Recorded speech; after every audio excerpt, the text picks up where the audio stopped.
ইসলামের আলোয় গড়ে উঠুক আমাদের সমাজ। সমাজ আজ নানা সংকটে জর্জরিত। হিংসা, বিভেদ, অবিচার ছড়িয়েছে প্রতিনিয়ত।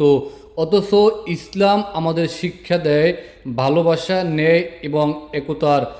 রসুল করিম সাল্লাল্লাহু আলাইহি ওয়াসাল্লাম বলেছেন, তোমরা দয়া করো যারা দুনিয়ায় আছে তাদের প্রতি, তাহলে যিনি আসমানে আছেন আল্লাহ, তিনি তোমাদের প্রতি দয়া করবেন।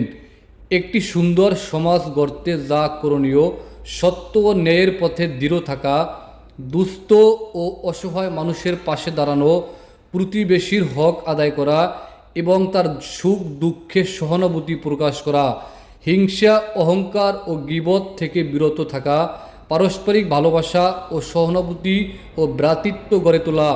স্মরণ রাখুন, নিজেকে বদলালেই সমাজ বদলাবে, নিজেকে ঠিক করলেই পুরো দুনিয়া পরিবর্তন সম্ভব।